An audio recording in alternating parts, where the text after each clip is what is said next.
watching W.Media and we are coming to you from the Chennai Cloud Datacenter Convention 2025. Joining us now is Mr. Vipul Kumar, Vice President Edge and Network CtrlS Datacenters. Welcome to W.Media, sir. Thank you. So let's start first by you telling us a little bit about your own professional journey and a bit about your organization. So I'm Vipul Kumar and I come from a telecom background. I work in a company called Bharti Airtel Limited for pretty much 14 years, hopping around multiple roles. So I can say I'm jack of all trades and master of all. I can say that because I pretty much worked on satellite communication to submarine cables to IP transit to national long distance fiber. I've worked on, you name a telecom technology and I've worked on it. So I've joined this company, CtrlS Datacenters Limited, 3 years back. And since then, I'm part of a business unit called Edge and Network within CtrlS.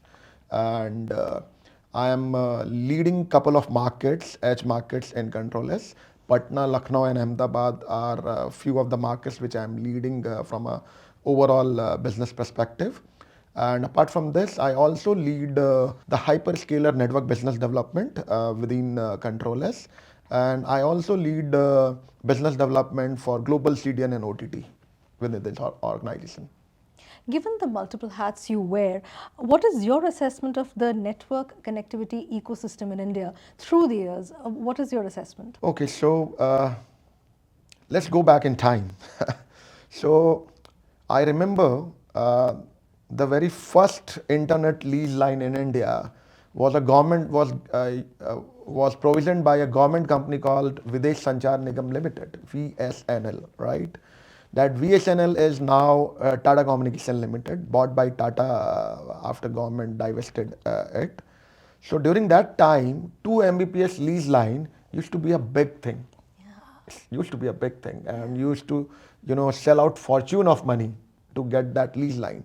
Now we are sitting in 2025, right? And we are talking about 100 Mbps, 300 Mbps, even 1 Gbps of broadband connectivity at our home. I have a 300 Mbps broadband connectivity at my home. Earlier, the broadband connectivity was, when it started actually, the fiber broadband initially started. Earlier it used to be a dial-up connectivity. Oh yeah, that.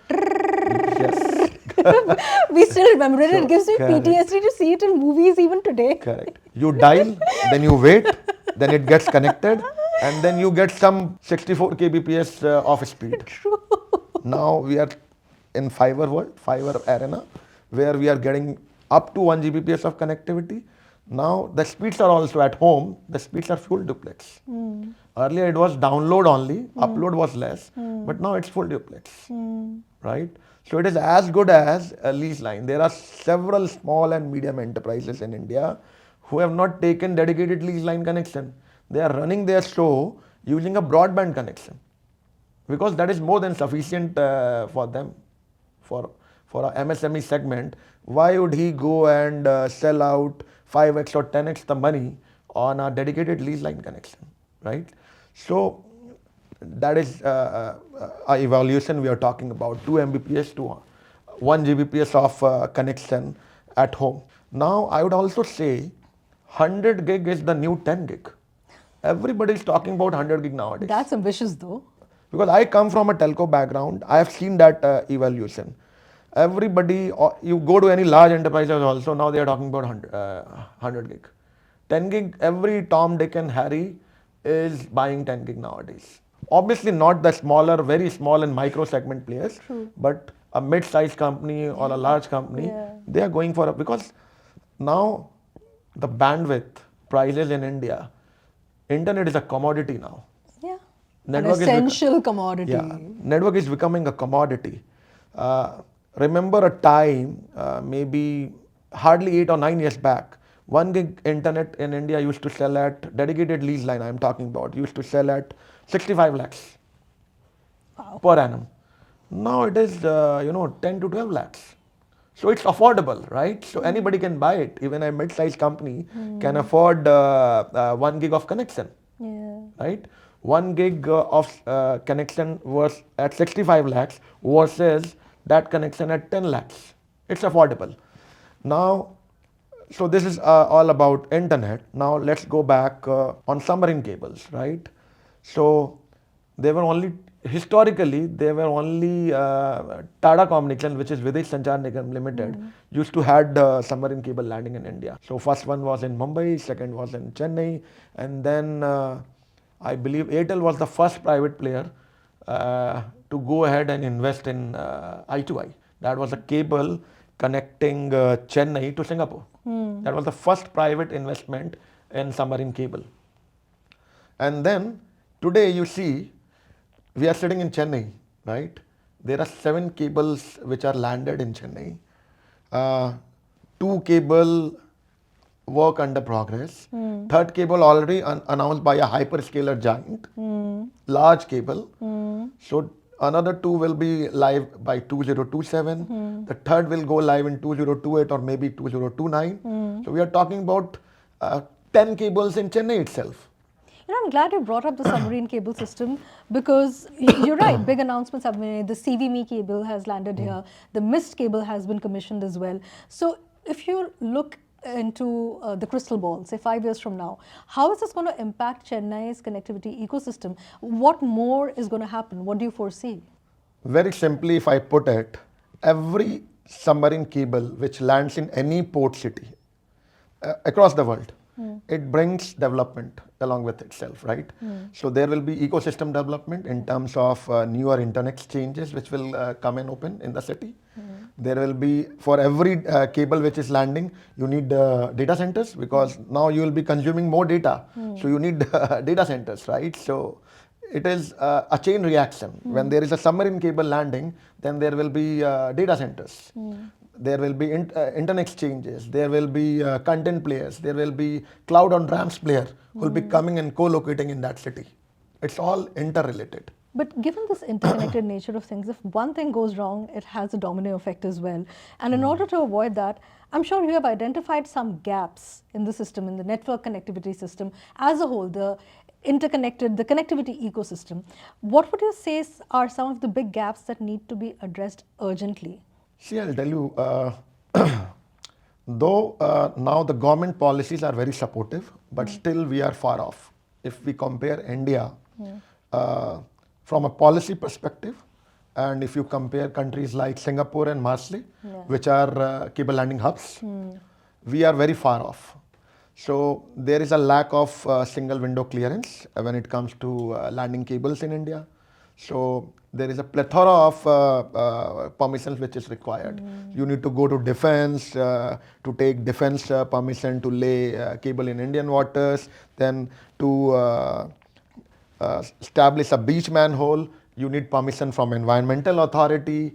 Then to establish a CLS cable landing station, you need permission from coastal regulation zone authorities.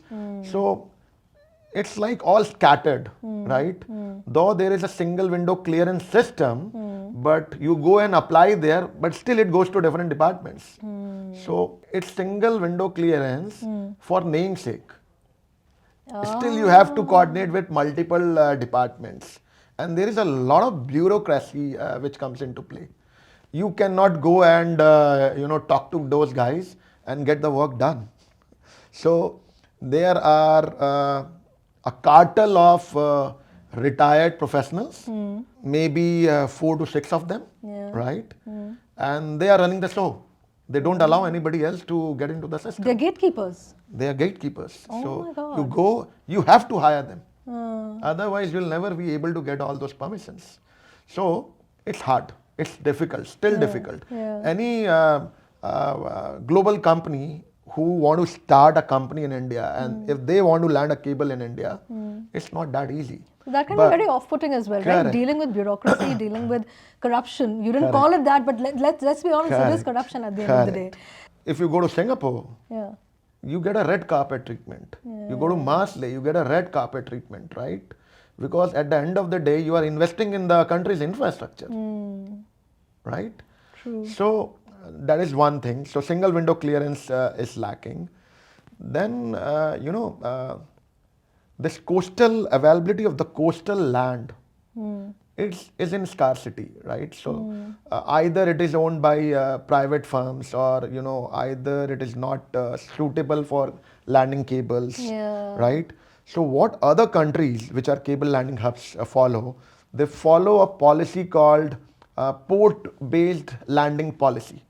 Oh. So wherever there is a port, let's say we have a Chennai port, right? Similarly, in Chennai, I think in Tamil Nadu there are multiple ports. Chennai, there is a port, right? So what these countries do is they have formulated a procedure, policies, where they land this, all these submarine cables are landed in and around those ports. Now, what is the beauty of that? There is no CRZ regulation in that zone. Right. There is no environmental clearance which is required Because it's already- not sensitive. It's not a environmental sensitive area, because it's already, ports are already operational, Exactly, right? yeah. So that's how the so-called cable landing hubs of the world have grown from one cable to maybe dozens of cables. Are there any, like when we talk about cable landing stations, we just talk about Mumbai and Chennai. Are there any other places that are being considered to the best of your knowledge, and some other places you would like to see these landing stations come up? You're talking about India? Yes, yes. So, okay, India, you can primarily, zone India into just two cities, Mumbai and Chennai. These are the primary landing stations where plethora of cables are landing. There are a couple of cables which is landing in Cochin. I think only one. They've as we also talked announced about. one in Puri. Correct. So there are new cable landing hubs in making. So Digha, there is one cable which is going to land. Then Kochi, another cable is landing. Some new cable is announced. And Vizag, it's a work in progress. Vizag would make sense. It's like a traditional port city as well. Correct. Yeah. Correct. What about eastern parts of India like Kolkata and all? Do you think that that is viable? Because I know they have that whole delta system as well. So it's not directly the sea, it goes in through the whole riverine system. So and that's things get Digha, right? complicated. So the nearest port from Kolkata is Digha. Yeah. So from Digha, you have to, like, Digha to Kolkata is 200 kilometers. Yeah. So you have again the role of terrestrial fiber network, good, optimized, better fiber cable is very important. What about possible developments in Gujarat? Because that is also a place where we are seeing a lot of data center development with Gift City, etc. Anything? There are many people talking about landing a cable in Gujarat. Yeah. Without naming a company, there was one company who was supposed to land a cable in Gujarat, but just 15 days back they pulled out from the consortium. Yeah, I don't want to name it No, because of course. they pulled out. So I think it's on the radar. Many people are talking, but again, it's all about once we make it easier, right, for the global investor and a global player and network to come and land in India, then only people will come.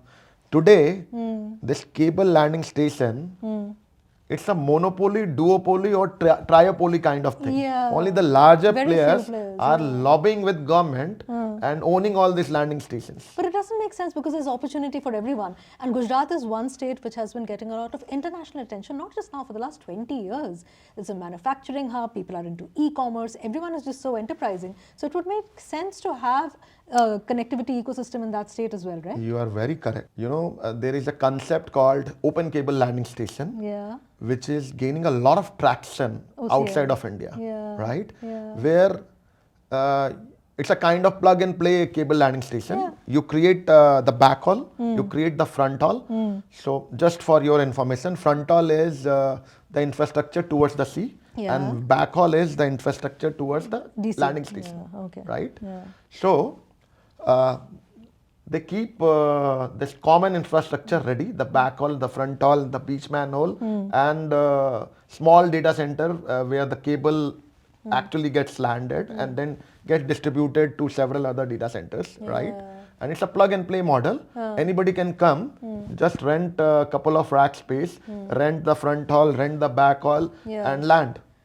It's that easy nowadays. But in India, if you have to do it, close to it is at least a 2-year project to get the permissions. Oh my God, that sounds horrifying. Yeah. Okay, let's move on to something more upbeat. you're passionate about edge technology as well. I was wondering, how have you seen it evolve in India? So I think it has not evolved as we speak. Really? Edge is a buzzword. Okay. Everybody is talking about edge, and I'm also talking about edge since last 3 years, since the time I have joined CtrlS. But I would say, our chairman Sridhar Pinapu Reddy, Mr. Sridhar, he is very passionate about edge. Yeah. And we are one of the first company in India who have gone ahead and done speculative investment when it comes to edge infrastructure in micro cities like Patna and Lucknow. Yeah. Right? So Patna is one of the first success story for us as far as edge data center is concerned. We opened this data center, it was a 109 rack facility almost like 2.5 years back. It is close to 100% sold out. Oh, wow. We have customers ranging from internet exchanges to ISPs to telcos to web hosting customers to 5G node deployments. Without naming a customer, Yeah. our biggest customer there in Patna is a 5G node deployment. It's one of the mobility player. So yeah, so in Patna we are coming up with another greenfield facility. Oh. It is going to be a bigger one, G+5, 10 megawatt IT load capacity. And we are hoping to onboard some big customer also there. So edge is already up to 10 megawatts. Then, I mean, No, it's not 10 megawatt, but data center is a very capital intensive Yeah, business, right? yeah. Once the lands are very costly. Once you are buying land and building it from core, then you plan for the future, right? So by definition, if you ask me, every hyperscaler have different definition about edge. Some hyperscaler will have definition that anything below 2 megawatt is edge, anything above 2 megawatt is hyperscale. Some hyperscaler will have definition anything below what you called 1 megawatt is edge, above 1 megawatt is hyperscale facility. So there are different. There's no consensus yet. There is no consensus yet that what are edge data centers, but it's not about. So edge cannot be defined. Edge infrastructure or facility cannot be defined in terms of capacity as such, in But terms of rack. proximity and latency. It is about facility near to the user. Yeah. So that you are serving content locally to the user in that heartland. Instead of serving those users from Delhi, Mumbai, Chennai, and Bangalore, you are serving them from that particular heartland. This is interesting, the heartland, as we say. This is also home to some of the most enterprising businesses in the MSME sector, micro, small and medium enterprises. Many of these businesses are very tech savvy. Many of them are IoT dependent, and edge has led to a certain degree of empowerment for such businesses. Could you tell us, through your experiences in Patna and Lucknow and Ahmedabad, what kind of empowerment impact has edge had on these economies? See, I'll tell you, there is always a confusion about an edge infrastructure provider and an edge application service provider. So, companies like CtrlS, we are edge infrastructure providers. So, if you go to any smaller city, you don't have a data center there. So, companies like us are going there, investing. So, there is a greater risk when you go and invest in edge versus we put our money in a hyperscale facility in Chennai or Mumbai, because you must be aware that any data center in Chennai and Mumbai, they are pre-sold. Yeah, exactly. They are pre-sold. We are playing a catch-up game. Correct. We are playing a catch-up game, but that's not the case in case of edge. There you have a risk of your capital. You go and invest, and that is a pure speculative investment. But yeah, coming back to the original question, that how it is going to benefit the local companies there. Currently, whatever companies are there, everybody is on cloud. Everybody is using cloud, right? Yeah. People are operating from Patna, Lucknow, or maybe Jaipur or Chandigarh, but people are using cloud. But their instances of cloud are hosted in Mumbai or Chennai. Yeah. So latency play a role, right? So once that, if there is a cloud player who hosts their cloud instance, let's say in a smaller city near to the user, latency is gone, right? The experience Exactly. improves, Yeah. right? And everybody So there is a policy of data localization. Yes. You know why data center is booming in India? Because during, I think, just before COVID, Government of India rolled out a policy of data localization at Yes. a India level, Yes. where it said that all local user data should remain in India, some Yeah. crucial data. Yeah. And that is how the data center growth story started in India, right? It is like humongous amount of data center is coming. You name a global player in data center, they have a land in India and they are planning to construct a data center in India.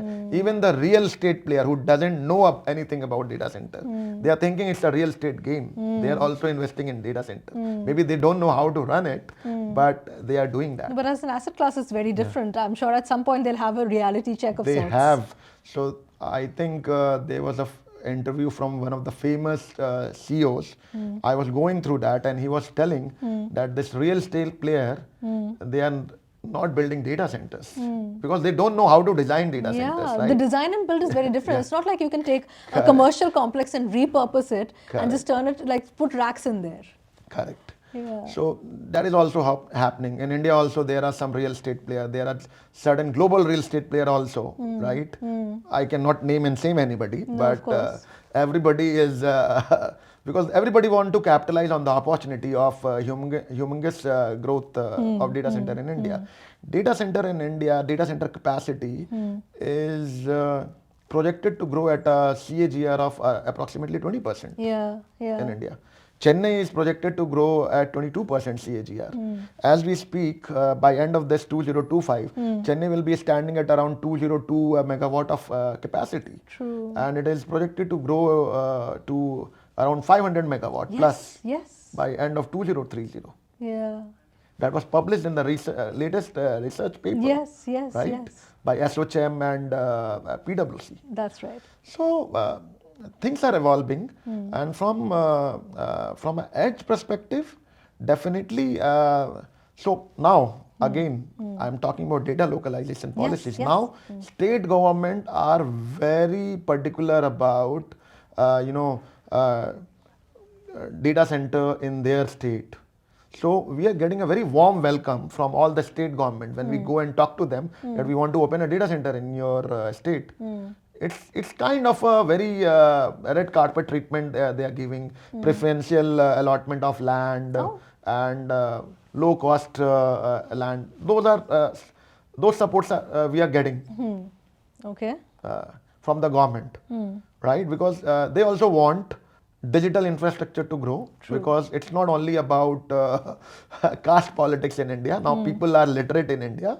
Everybody knows whom to select, whom not to select. So government is also very particular about it. And we are getting a lot of support from the local governments, no doubt about it. So given all this support, could you take us through your roadmap, for the next few years, the second half of 2025, in 2026, what can we expect in terms of initiatives and new projects? Okay, so as we speak, we have 3 edge data centers live in India. Patna, Lucknow, Kolkata is also live. We have not yet officially launched it, but we are launching it very soon, maybe in June. Then we are launching one of the first modular data center in Bhubaneswar. It is actually a container data center. Oh, shipping container. Yes. Oh, wow. You can tell that, porta cabin kind of thing. Everything built inside it. It's a modular design. Yeah. To start with, it's like 14 to 15 racks. Then everything built inside it, power backup, air conditioning, then office space, everything, and it can scale. Oh. You just put in modular units and you can scale. But that must Because also bring challenges with the climate, right? no, No? it's all tried, tested, only, and it is operational outside of India actually. Only thing, why we are doing that. I spoke about data center is a very capital intensive business, Yes. right? Yes. So we cannot go and risk our capital by making a greenfield project everywhere, right? Because the money is in the metros. we build it, it is sold before you build it, right? Yeah. So that's a speculative investment. So we just want to test the water by doing a small investment in terms of a modular data center, which is a container data center. If it clicks and we see traction, then we'll go and invest. That's the idea. So we plan to launch several data centers in coming years. Kochi is on the card, Bhopal is on the card, Jaipur is on the card, Oh. Nagpur is on the card. I see. So almost close to 16 plus cities. We are working simultaneously. Even in Northeast, Guwahati is on the card. Oh wow, Northeast also. Yeah. How wonderful. Well, that sounds ambitious. Good luck to you, and thank you so much Thank for you. joining us on this chat. Thank you so very much.